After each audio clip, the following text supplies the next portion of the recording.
షేక్ అన్వర్ గారి millionaires wealth creation workshop November 20న నిర్వహిస్తున్న ప్రోగ్రాంలో జాయిన్ అవ్వాలనుకుంటే వెంటనే సంప్రదించండి. సుమన్ టీవీ వీక్షకులందరికీ నమస్కారం. Welcome to our program law and order. చట్టాలపైన అవగాహన కల్పించడానికి మనతో ఉన్నారు అడ్వకేట్ పావని గారు. నమస్కారం అండి. నమస్కారం అండి. పావని గారు, మామూలుగా చట్టాలలో ఎక్కువగా ఆడపిల్లలకి మంచి అవకాశాలు ఉన్నాయి. ఏదైనా ప్రాబ్లం వస్తే చట్టపరంగా వాళ్ళకి సహాయం పొందే అవకాశాలు ఎక్కువగా ఉన్నాయి. అందులో భార్యాభర్తలకు సంబంధించి ఒక కుటుంబంలో ఉంటే పెళ్ళైన తర్వాత కావచ్చు, లేదంటే కొన్ని సంవత్సరాల తర్వాత కావచ్చు, ఎప్పుడైనా సరే భార్యాభర్తల మధ్య గొడవలు వస్తే ఆడపిల్లలకే ఎక్కువగా ఈ చట్టాన్ని పరంగా న్యాయం అనేది వాళ్ళకి జరుగుతుందని చెప్పి బయట ఒక మా మాటలు అనేవి ఎక్కువగా ఉన్నాయి. మరి భర్తలు నిజంగా అంటే కావాలని భార్యలు వాళ్ళ మీద, భర్తల మీద కావాలని కేసు వేస్తే, తప్పుడు కేసులు కావచ్చు, వాళ్ళని బాధ పెట్టాలనో, లేకపోతే వీళ్ళకి వేరే వేరే ప్రాబ్లమ్స్ ఉండి వాళ్ళని ఏదో ఒక రకంగా ఇబ్బంది పెట్టాలనో ఆ కేసులు భర్తల మీద వేసినప్పుడు వాళ్ళు చట్టపరంగా ఏమైనా న్యాయ సహాయం పొందే అవకాశం ఉంటుందంటారా? తప్పకుండా ఉన్నాయండి. ఇది ఒక నిజానికి చెప్పాలంటే ఇది ఒక హాట్ టాపిక్. ఇప్పుడు మీరు చాలామంది మీతో కూడా అని ఉండొచ్చు, ఏంటి అంటే ఎంతసేపు మహిళలకైనా అన్నీ, ఇప్పుడు భర్త బాధితులే కాదు భార్య బాధితులు కూడా చాలా మంది ఉన్నారు. కొన్ని సంఘాలు కూడా ఏర్పడ్డాయి. అవునండి, భార్య బాధిత సంఘాలని కూడా ఏర్పడ్డాయి. ఇది వాస్తవం అండి. ఎందుకంటే అంటే మహిళలకి ఎక్కువ న్యాయపరంగా ఎక్కువ అవకాశాలు ఉండడానికి కారణం ఏంటంటే పురుషాధిక్య సమాజం అన్నది. కాబట్టి ఒక మగవాడు మహిళ పైన ఎక్కువ అత్యాచారానికి కానీ దురాచారానికి కానీ గురి చేస్తాడు అన్న ఉద్దేశాలతోటి మహిళలకి అనుగుణంగా చాలా చట్టాలు ఏర్పడ్డాయండి. అని ఉత్తరోత్తర ఏం జరిగిందంటే చాలా వరకు మార్పులు జరిగినాయి. ఈ మార్పుల్లో ఒకటి ఏంటి అంటే, మీరు అన్నట్టుగా మహిళలు తమ కోసం తయారు చేసిన చట్టాలని సద్వినియోగం చేసుకోకుండా దుర్వినియోగం కూడా చేసుకుంటున్నారండి. అంటే దీన్ని abuse of process of law అంటే చట్టాన్ని దుర్వినియోగపరచుకోవడం అన్నమాట. తప్పుడు కేసులు పెట్టడం కానీ, లేకపోతే చిన్న చిన్న చిన్న విషయాలకి కూడాను వీళ్ళు వెళ్ళిపోయి కేసులు పెట్టడం అట్లాంటివి జరుగుతోందండి. హెరాస్ చేస్తున్నారండి భర్తని, అత్తమామల్ని, భర్త తరఫు చుట్టాలని, వీళ్ళందరినీ కూడా. లేదంటే ఎక్కువగా డౌరీ కేసు వేయిస్తున్నారు అన్నట్టుగా అదొకటి. అవునండి, వరకట్నం కేసు ఒకటి, భర్త అతని తరఫు చుట్టాలు అందరూను, బంధువులందరూను హెరాస్ చేస్తున్నారని ఒకటి, తర్వాత గృహహింస చట్టం ఒకటి, ఇట్లాంటివన్నిటినీ కూడా ఉన్నాయండి. తప్పుడు కేసులు పెడుతున్న భార్యలు కూడా ఉన్నారు. అట్లాంటివి చాలా కేసెస్ మేము డీల్ చేస్తున్నాను. నేను పర్సనల్గా నేను చాలా డీల్ చేస్తున్నాను అట్లాంటివి. ఓకే. ఇలాంటి విషయాల్లో ఏంటంటేనండి, ఒక భార్య భర్తని వదిలేసి వెళ్ళిపోయింది అనుకోండి, అంటే మామూలుగా మనం అన్నీ వినేవి ఏంటంటే భర్త అని కానీ అత్తమామలు కానీ ఇంట్లోంచి వెళ్ళగొట్టేశారు అన్నది వింటూ ఉంటాం. ఓకే. దానికి ఏంటి అంటే section 9 of Hindu marriage act ప్రకారము రెస్టిట్యూషన్ ఆఫ్ కాంజుగల్ రైట్స్ అని ఉందండి. Okay. Restitution of conjugal rights under section 9 of Hindu marriage act. Okay. ఇది ఏంటి అంటే, అదే ఇది ఇద్దరికి వర్తిస్తుందండి, భార్యాభర్తలు ఇద్దరికిను. ఏంటి అంటే భార్య కానీ భర్త కానీ తన అత్తగారింటిని వదిలేసి భార్య వెళ్ళిపోయినా, లేకపోతే భార్యను వదిలేసి భర్త వెళ్ళిపోయినా, వీళ్ళు ఈ సెక్షన్ కింద కోర్టులో అప్లికేషన్ పెట్టుకోవచ్చండి. ఓకే.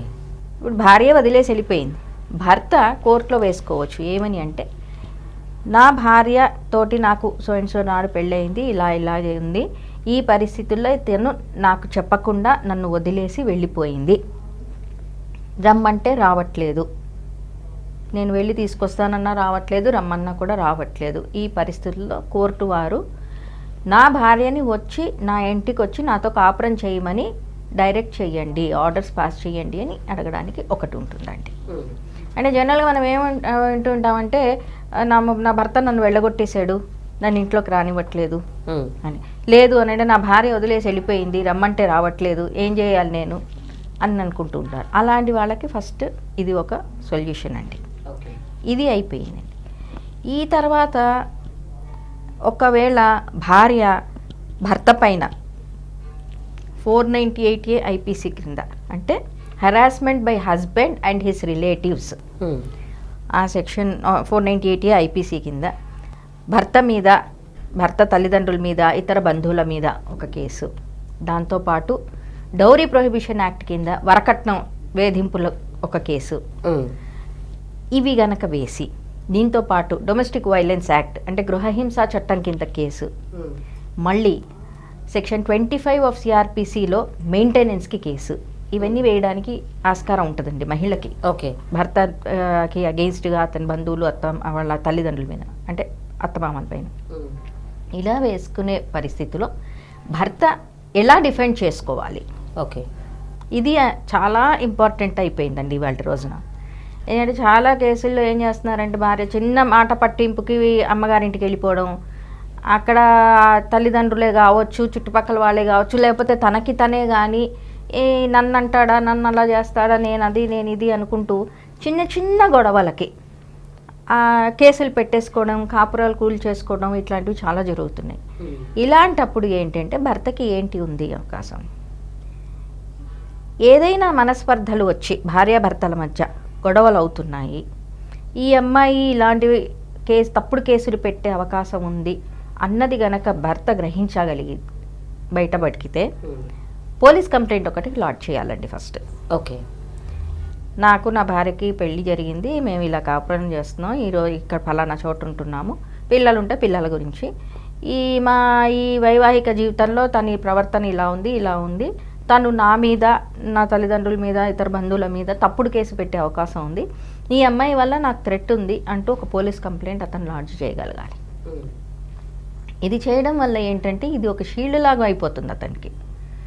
అంటే యాంటిసిపేటింగ్, ముందరే అతను గ్రహించగలిగితే వీళ్ళు ఇలాంటి స్టెప్ తీసుకుంటారని అది చేయగలిగితే అక్కడికి ఒక స్టెప్ వేసినట్టు అవుతుందండి. ఇది ఇతనికి కొంచెం సేఫ్ సైడ్ ఉంటుంది.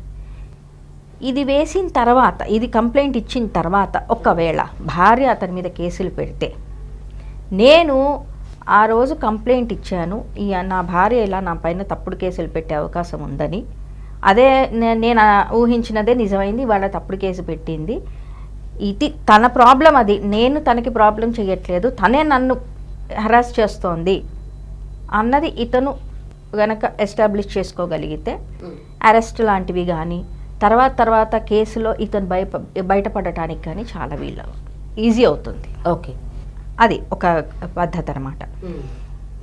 ఇంకొకటి, ఇప్పుడు భర్త భార్యని కొట్టడం కాకుండా భార్య భర్తని కొడుతున్నా కూడా చాలా కేసులు ఉన్నాయండి.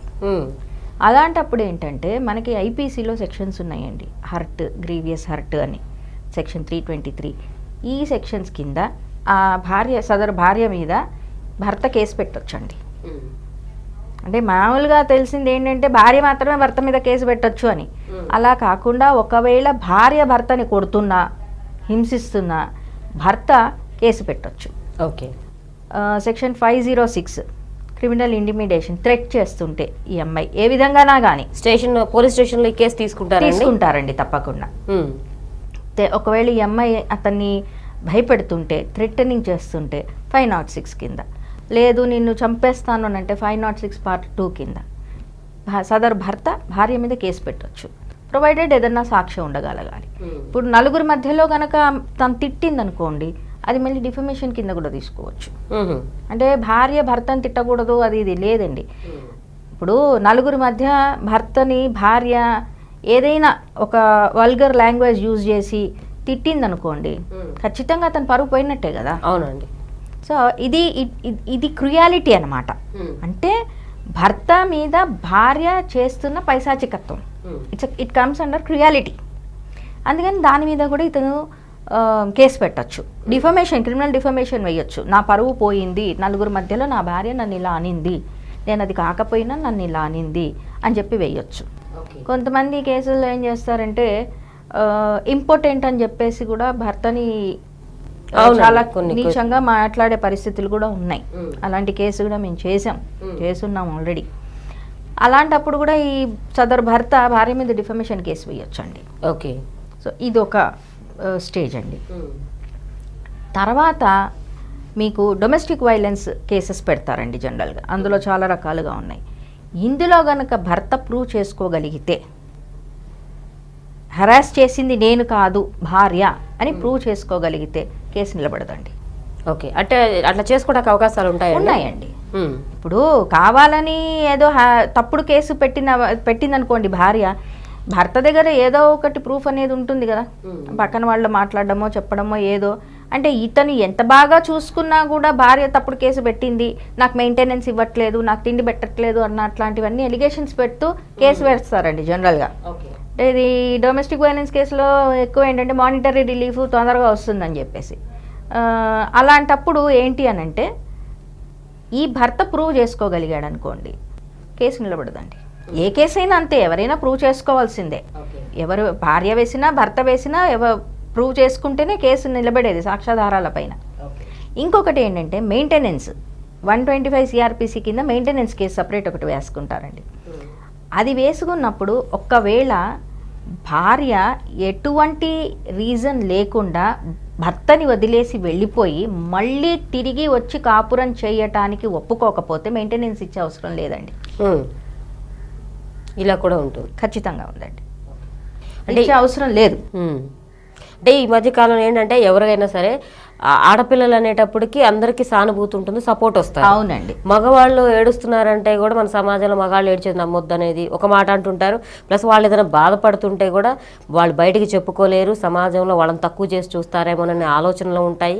ప్లస్ ఇట్లాంటి వీటితోటి వాళ్ళని కూడా కొంచెం తక్కువగా చేసి మాట్లాడతారేమోననే బాధతోటి కూడా కొన్ని బయటికి రాకుండా ఉన్నాయి కూడా ఉంటాయి. అవునండి, చాలా ఉన్నాయి అట్లాంటివి కూడా. అంటే ఏమంటారంటే, భార్య నా మాత్రం అదుపులో పెట్టుకోలేని వాడివి, నువ్వే మగాడివి అన్నట్లాంటి మాటలు వస్తూ ఉంటాయి సమాజంలో. అలా టైప్లో కూడా వస్తూ ఉంటాయండి. ఇట్లాంటి వాటికి కూడా చాలా మంది పాపం లోపల లోపల బాధపడిపోతూ ఉంటారు బయటికి చెప్పుకోకుండా. అలాంటి వాళ్ళకి ఇట్లాంటివి ఉన్నాయి. ఇప్పుడు ఏదో సమాజం కోసం వాళ్ళు బాధపడే అవసరం లేదండి. తమకేదన్నా జరిగితే వాళ్ళు ధైర్యంగా వచ్చి బయట చెప్పుకొని వాళ్ళ ప్రాబ్లం సాల్వ్ చేసుకోవడానికి ట్రై చేయాలి. అంతేగాని వాళ్ళు అన్నదో అనుకుంటారు, వీళ్ళు అన్నేదో అనుకుంటారు అన్నది కాదు ఇక్కడ. ఎందుకంటే కొన్ని కేసెస్లో ఎలా అయినాయి అంటే, భార్య చేసిన అవమానం తట్టుకోలేక ఆత్మహత్య చేసుకున్న కేసులు కూడా ఉన్నాయండి. అవునండి. అలాంటప్పుడు అట్లా ఎవరైనా సూసైడ్ చేసుకుని చనిపోతే ఆ భర్త యొక్క బంధువులు కానీ తల్లిదండ్రులు కానీ 306 IPC కింద అమ్మాయి పైన కేసు పెట్టొచ్చండి. ఓకే, అతను చనిపోయినాడు కదా ఆవిడ వల్ల, ఆవిడ పెట్టిన హెరాస్మెంట్ వల్ల, ఆ క్రుయాలిటీ వల్ల, అది కూడా చేయొచ్చండి. ఎందుకంటే జనరల్గా మనకి డౌరీ డెత్ అని ఉంటుందండి. అంటే ఒకవేళ మహిళ చనిపోయింది అనుకోండి, 304B కింద డౌరీ డెత్ కేసు కడతారండి. ఇప్పుడు మరి భార్య హెరాస్మెంట్ వల్ల భర్త చనిపోతే ఏంటి, 306 IPC. ఓకే, ఇవన్నీ ఏంటి అని అంటే మహిళలకి కావాల్సినవే ఎక్కువ చెప్తూ వచ్చారు, కానీ ఇలాంటి బాధిత భర్తల కోసం ఏమున్నాయి అన్నది ఎక్కువ మనకి అవగాహన లేకపోవటం వల్ల పాపం వాళ్ళకి తెలియట్లేదు. కొన్ని వేల మంది బయటికి వచ్చిన వాళ్ళు ఉన్నారండి, రాని వాళ్ళు ఇంకెంతమంది? చాలా మంది ఉన్నారండి. రాని వాళ్ళు అంటే వాళ్ళకి తెలీదు, ఈ అవకాశం ఉంది అన్నది తెలీదు. IPCలోనే చాలా ఉన్నాయండి సెక్షన్స్. నేను చెప్పినట్టు 323 ఉంది, 506 ఉంది, డిఫమేషన్ 499 ఉంది. తర్వాత మీకు ఒకవేళ మెయింటెనెన్స్ కోసం వేస్తే తనంతట తను వెళ్ళిపోయి మళ్ళీ రావడానికి ఇష్టపడకపోతే కనుక అది భర్త ఎస్టాబ్లిష్ చేయగలిగితే మెయింటెనెన్స్ ఇచ్చే అవసరం లేదు.